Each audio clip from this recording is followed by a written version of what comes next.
Protege was absolutely mind-blowing. So much information overload. It just opened my eyes to the wealth of strategies that are available and all sorts of different things that can be done. We're actually 12 months in now and we've turned over 62 grand in the first 12 months. Very much lesson learned is that I won't ever be a passenger and be led by somebody else's due diligence ever again. So just go for it. You can gain all the knowledge you want in the world, but you don't get anywhere and nothing changes until you take action.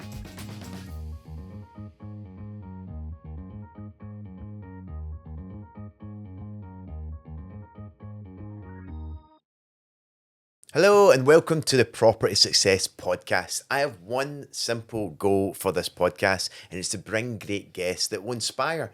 Because for me, it's about learning about their background, their own journey, what's got them involved in property, but more importantly, getting into the deals that they've done. And today's guest has done a lot, and I'm really looking forward to having this conversation. Lee, welcome to the podcast. Thank you, Paul. Thanks for having me on. So we were just chatting before we kicked this off, and we're just sharing about, it's been a good few years that I've seen you around, and you're here quite a bit, which is great, and it's always good to get to know you, follow your journey. But for those that are maybe just getting to know you for the first time, tell us a bit more about the younger Lee, your background before property. Okay, when I first left school, I studied forestry and worked with the Forest Commission. Left home at 17 years old, headed up to Huntly for a couple of years with the Forest Commission, then went to the Scottish School of Forestry in Inverness, moved to Staffordshire, worked in the Forest Commission again, Midlands Forest District, all over the sort of Midlands of England.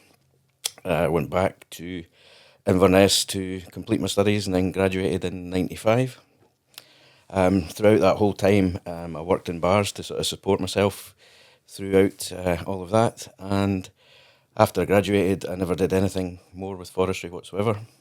My manager in the bar that I worked in Inverness offered me an assistant manager's job when I finished. I took that up and worked with Scottish Newcastle as an assistant manager from 96 to 97, and 97 got a full manager's job with them, which I worked around lots of different bars, mostly in Edinburgh. And did that right up until 2001 when I took on my first pub lease for myself. And been running leased pub businesses since then. Had half a dozen over the years, got up to 4 at one time, which was an absolute nightmare.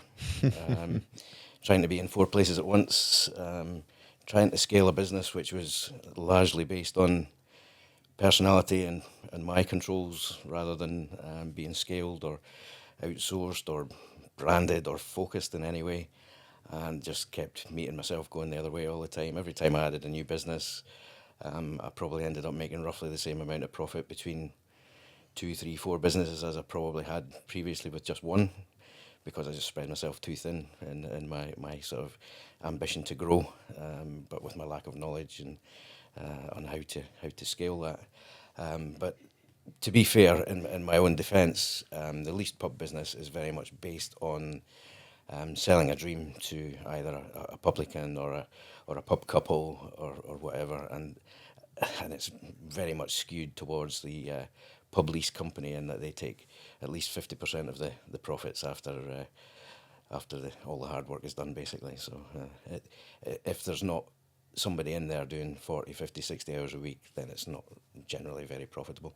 Yeah, it's a tough gig, isn't it? Yeah. And you've got lots of experience in it, I suppose, in what you've built, and there's so many lessons learned from growing a business, isn't it? Trying to scale something. Absolutely, yes. And I think really the experience of being on that side of leases and rental agreements and all the rest of it kind of made me want to get onto the other side and get into ownership and make profit from the rents and the leases rather than always paying the bill. And was that the attraction to property? Very much, yes. So when did you do your first property investment, and really what was that from transitioning from where you were working into that? Okay, well, it actually goes back a bit further than that. So when I was 23 years old, I bought my first flat. I was in 97, and the sort of financial rules weren't quite so tight then. So I was able to get a 90% mortgage and get a bank loan from the same bank to put the deposit down. So essentially bought a house for no money down. Couldn't really do that today, I don't suppose. But as everybody tries to do, I tried to pay that down as quickly as I possibly could, and through having lodgers and one thing and another, got that mortgage paid down over 9 years. And at that stage, I had quite an ambition to buy some more buy-to-lets and get into property at that stage. But at the same time, I was given the opportunity of another couple of pubs, and I went in that direction rather than going in the other. That said, if I had gone in the buy-to-let direction at that stage, I would have done it in my own name. I wouldn't have known about limited companies. I would have probably ended up in a bit of a mess in the property world as well. So it's not to say that would have particularly changed things anyway. Yeah. It's interesting that you say that, because when we have our like property jumpstart 1 day events, which I believe you came along to one, didn't you? Yes, I came to one September 22. 22. And it's quite interesting because I think a lot of people are coming nowadays because they love this idea of property, and they've maybe bought in their own personal name, been an accidental landlord or whatever that may be. So similar to the scenario that you were mentioning there, and not having the right experience and knowledge. And it was similar for me too. So the one good thing for me is that when I get started my property journey, I was able to buy one buy-to-let in my personal name. But I'd messed up my credit as a young lad at 19, 20, that I couldn't get any more mortgages. So for me, it was about joint venturing with other people. And we kind of thought the best way of doing that was to set up businesses. And that's long before what it's like the common thing to do nowadays. So out of, call it luck, you could say, that's kind of how things went for me. But it's quite interesting when I have people come to an event where they're maybe concerned, and it's just about looking at the next strategy going forward so that you do set yourself up to do it right. So it's great that for you coming along to a Jumpstart yourself, was that kind of maybe the turning point for you to really start thinking about really going back into property? Yeah, very much so. I mean, during COVID, I had watched quite a lot of podcasts and YouTube videos and whatnot with various different property companies, and really started thinking about property investment. Obviously, because during COVID and lockdowns and whatever, the pub business was very, very tough, and we essentially didn't have an income. So I was basically doing whatever I could to hold the businesses together so that the staff could get paid, and for the businesses not to fail, essentially. But I knew at that point that I had to do something else, and that probably the pub life probably wasn't for me anymore. It kind of looked in on myself a bit more, because young children at the time, I mean, they're 8 and 14 now, so 6 years ago, I figured those out. So I wanted to spend a bit more time with them, obviously, and the sort of late night economy lifestyle doesn't really suit late 40, 50-year-olds, or it doesn't suit this one anyway. It was such an interesting time during that period, and it must have been incredibly difficult, because I think out of most of the industries, the hospitality industry never really got the same level of support, because no one was going out, was there? Yeah, absolutely. And the other side of that coin as well is I'm very much a people person, and being cooped up in the house just did not suit me at all. I like getting out and speaking to people and having one-to-ones and Zoom calls and whatnot. Teams just doesn't do it for me. So you came along to Jumpstart, got yourself enrolled with Protege. You've been in the community for 3 years now, and it's been amazing to see what you have done. So maybe let us know about where you kind of went and moved into from coming along to Protege. How was Protege for you, and then what was your next steps from there? Okay, well, Protege was absolutely mind-blowing. I've never had 5 days so much information overload in my life, and surprisingly, an awful lot of it stuck. I don't think anybody could ever take in every ounce of it, but I realised when I reattended that I had actually absorbed quite a lot of it, because the reattendance over 4 days was actually quite easy and stress free in comparison. So, but it just opened my eyes to the wealth of strategies that are available, and all sorts of different things that can be done. And I'm not naturally a person that comes up with and creates new things, but I'm actually quite good at adapting things and looking at different angles.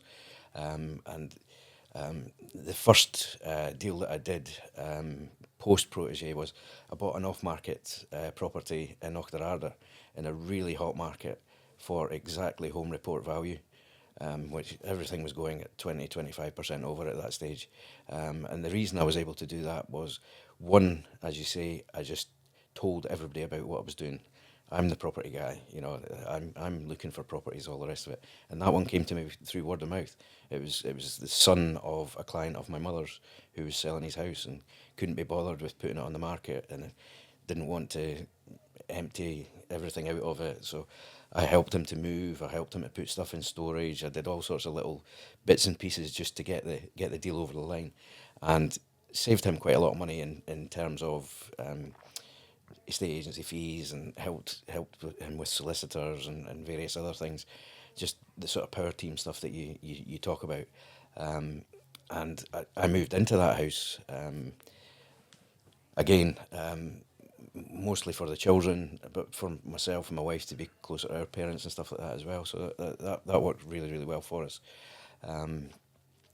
But the sting in the tail of that one was we had to pay £15,000 in ADS because we already owned our flat in Edinburgh outright. But I had a plan, which was born from seed planted in Protege, and I was able to sell our flat in Edinburgh to our newly formed limited company, which was a much lower value property. So I ended up paying £8,700 in ADS on that one, which allowed me to reclaim the £15,000 ADS on the new purchase. So to me, that was pretty much the cost of Protege paid for, just with that little insight, because I just wouldn't have known how to navigate my way around that without the knowledge from Protege there. But that is one of many little things that I've done, which have saved money or made money, and I think pretty much everything that I've spent on my own education, both with PMW and some others, I don't think I've spent certainly north of £30,000, maybe north of £40,000, I guess, on personal development in the last sort of 3 years. I have definitely saved or made considerably more than I have spent, and I will continue to do so.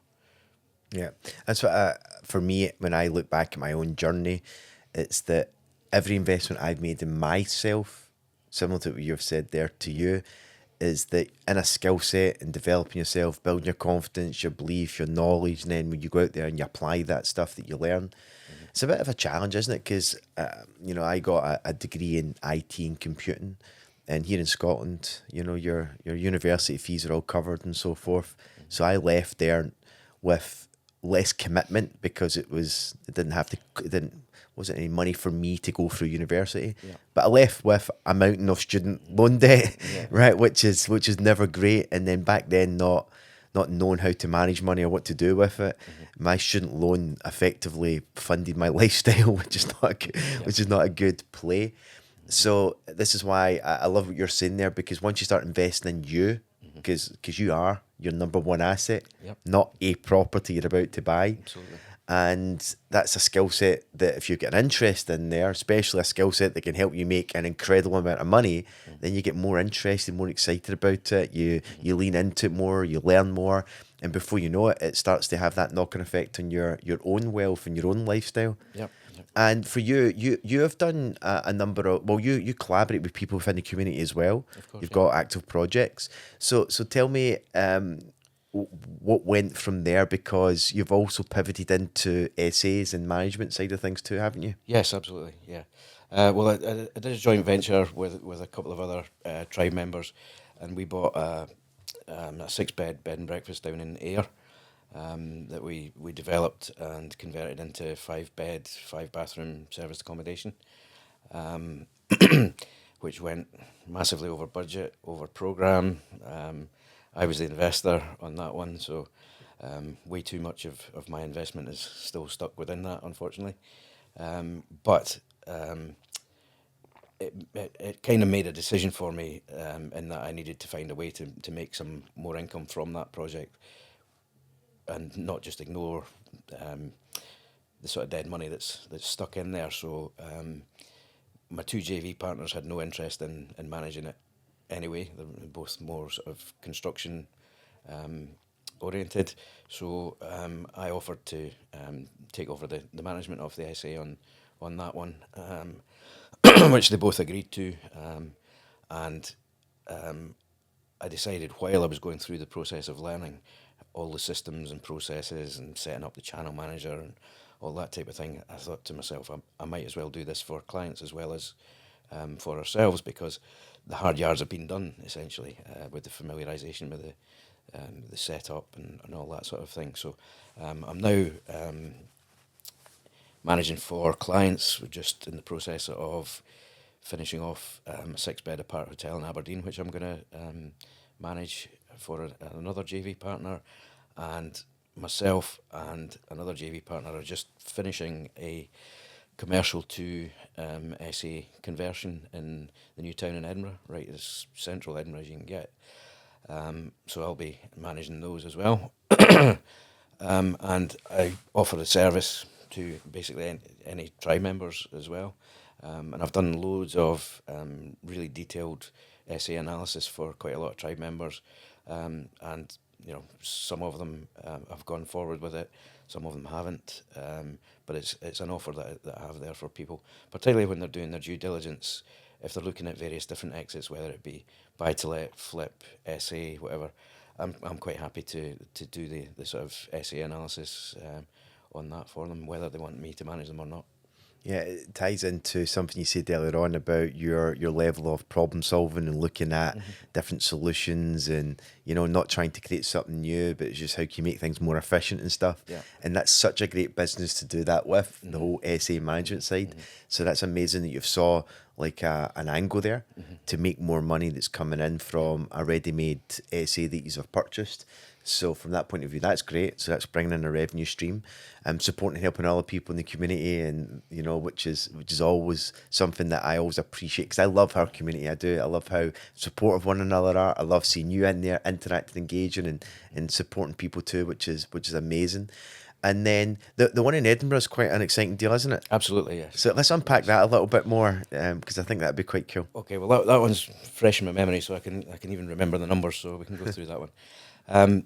So it was a double garage with a loft space above, in Thistle Street, Southwest Lane in Edinburgh. So basically 0.6 of a mile from Waverley Station, 0.2 of a mile from Princess Street, between George Street and Queen Street. It doesn't get any more central, and it's on a cobbled mews lane, very idyllic.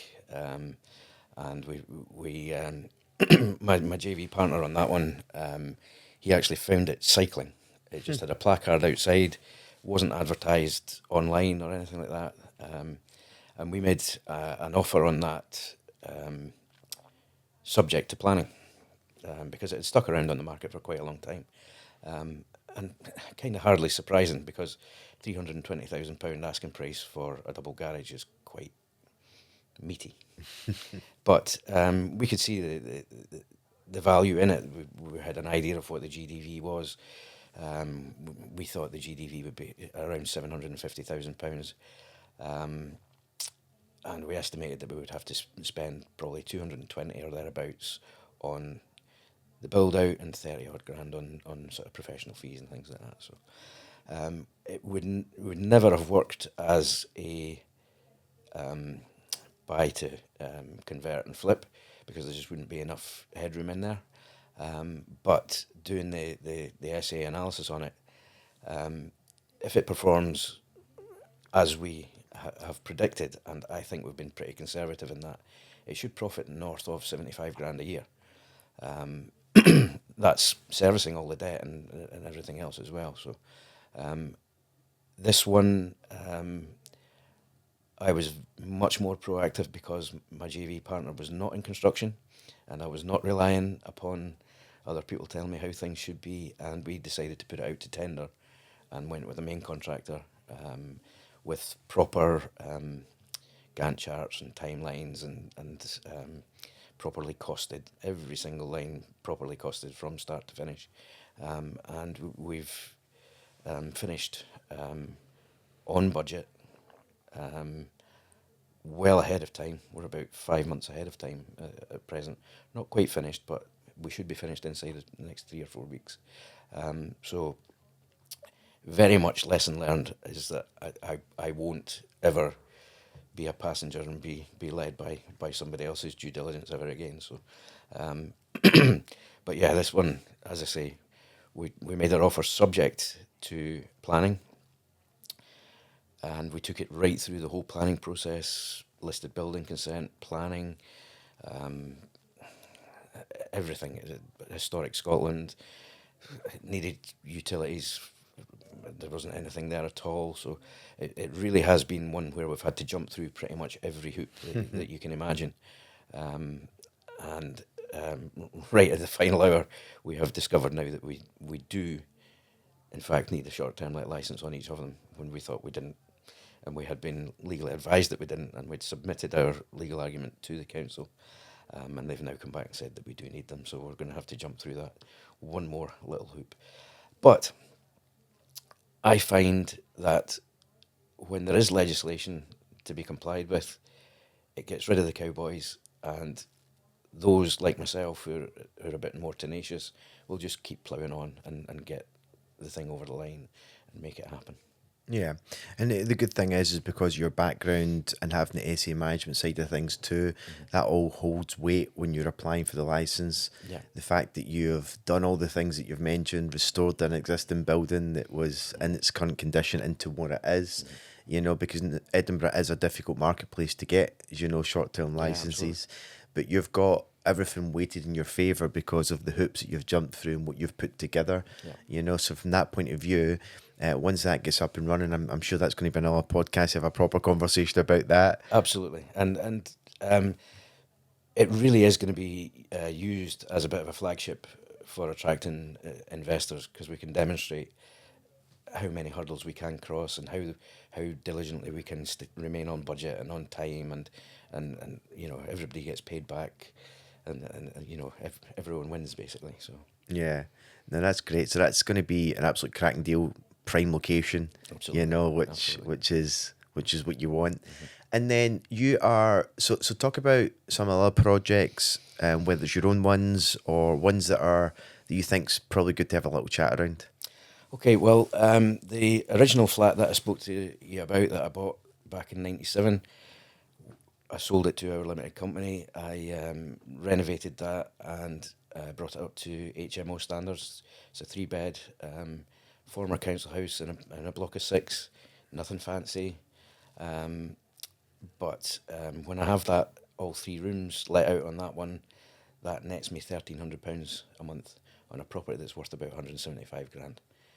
That's quite good yield, eh? Yeah. So this is what I mean. It's about so there's always a place for your traditional buy-to-lets, right? Always a place for them, especially if you're buying right locations. Rent's only just going up anyway. So from that point of view, there's some great buy-to-lets out there. But what I always say is, like, you've got to have more strategies, and it's what makes people more competitive when they're making offers. Yeah. Because if people are just thinking buy to let or buy to flip, buy, renovate and sell, then if you're looking at properties on the market, you know, those ones are quite difficult to come by, because you're looking to get the big discounts, you're looking to, you know, see if you can maximise your profits, and, you know, the ones that need work, you're competing against other investors. But if you've got more exit strategies, then you can actually pay more. You mentioned yourself with the one in Octorard paying market value, and it's still turned out to be a great deal. So it's one of those ones where you've got a HMO or an SA, then that allows even more income than you would if it was a buy-to-let. Sometimes 3, 4, 5 times more than a simple buy-to-let, which means you can be more competitive with your offers. So you're not always caught up in trying to buy at discount, of course, we want to add value and so forth. So it's good that you've kind of mentioned that. So a cracking property turned into a HMO that's going to be giving you, what, 1,300 quid net? Yeah. I mean, the other thing about if you can make the strategies more profitable is that you can buy on market and you don't have to do the marketing and negotiating with distressed sellers and motivated sellers, all that kind of thing. So I think adding value gives you the option to buy on market and obviously opens up many more properties, many more deals that can be done. Yeah. And with your lessons learned through your own journey, what would you be recommending for others? You've kind of covered quite a bit there from your own lessons learned, but other key points that you think would be good? Other key points is just always look at several exits on everything that you do. The other big learning I would have is that you need to be very mindful on your exit of what the valuation is going to be, because on both of my major projects have valued considerably less with the surveyor on the term product than they had with the bridging lender. So we've had to kind of either leave more money in the deal, or we've had to kind of hustle a little bit to get ourselves off of the bridging loan. So yeah, I'd be very mindful of how you're getting off of the bridging product, because you don't want to be you don't want to go over term on bridging for certain. Yeah, it's a bit like for me, I've got a development which we're converting into serviced apartments, and we're being quite strategic with the lender that we're going to use, because I think a lot of people jump into a bridge because it's the only funding to really get going with it. Yeah. But you absolutely don't want to be stuck in that. Yeah. So it's giving yourself the right, timeline to work on it, but more importantly, having that term product. Yeah. So there's more lenders coming onto the market, and like the Express Mortgages as an example, they have got some lenders that are now that were first originally just bridging companies, so lender on development finance and short-term bridges, but now have started to introduce, because SE is becoming such a popular thing, like term products. So it's a great little tip for many people who are looking to go in on a deal.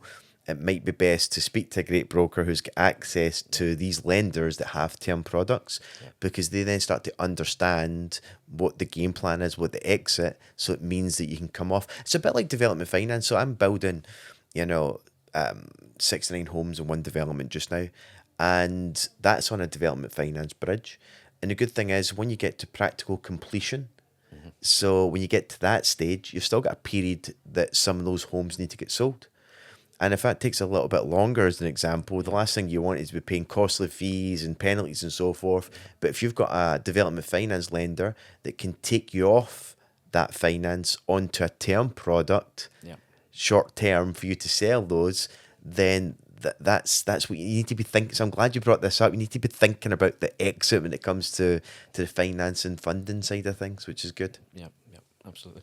And then it means that from that point of view, you've got a bit more comfort. Yeah. So when you get involved in a project and so forth, you're not getting that pressure about, getting out of the bridge. Yeah, well, I mean, that when we did our air project, we were exactly at the final hour when we were exiting onto the bridge. In fact, we went over by almost 2 months. So we were pressured into just taking pretty much the only term product that we had offered. Whereas this time round, we've got 5 months left on bridging if we need it. So we've got time to explore various different term lenders. So we're not having to jump at the first one, which is great. And hopefully means we'll get much more of our investment back out. And then with your air project, when that starts running, obviously, so when you've got that running for a year, 2 years ideally, then you've got proof of income, running it as a business as such, then it opens up options. And I'm going to assume that that's your strategy to get the last amount of your capital back, because you're now going to get the commercial valuation of it, of the income it can produce. How is that going to play out? Where do you see that forecasted? Well, we're actually 12 months in now, and we've turned over 62 grand in the first 12 months. So that's been pretty decent, but an awful lot of that money has gone to pay for overspends on the way in, and various different mistakes that were made, that bills didn't get paid and ended up with legal fees and one thing and another. So, But yes, I think another 12 months, and then we'll go for a commercial valuation and try and release a bit more of my funds. Okay, great. From there. And what's your next steps? Is it continue to build the management side of things? Are you still going to be actively getting involved in some of more of these projects? Management side, I'm going to buy an established SA management company, and grow quickly in that respect. A company that already has a management team in place, that I can do what I do and tweak and improve and get a profitable trading profit business that I can use to continue to purchase more assets. I've made an offer on a 12-bed hotel that has some land and some self-catering units on it. I'm talking with a seller of a small, what would you call it, sort of holiday destination, a Scandi house plus 3 pods and whatnot. It's kind of stuck on the market a little bit, and I've been talking with the owner there to see if he's interested in helping with some sort of vendor finance. He hasn't agreed to anything as yet, but we're still talking. I'm really interested in sort of creative finance and acquisitions with seller finance, vendor finance, delayed completions, all of that type of thing. So I intend to grow through buying existing businesses with vendor finance, essentially. Yeah, so getting the creative financing, getting that card, which is great. Yeah. Good stuff. For anyone who's looking to maybe find out more about you and stuff, I'm going to link off to the show notes as well. Yeah. So just to finish this up then, is that for anyone who's getting started on their journey, it's always going to be challenges. There's always going to be things that are there that we need to, in our sense, be prepared for. What's kind of final parting words for anyone that's maybe watching or listening? Oh my goodness. Just go for it. Do it. There's nothing for nothing in this world. You can gain all the knowledge you want in the world, but you don't get anywhere, and nothing changes until you take action. I love it. Good stuff.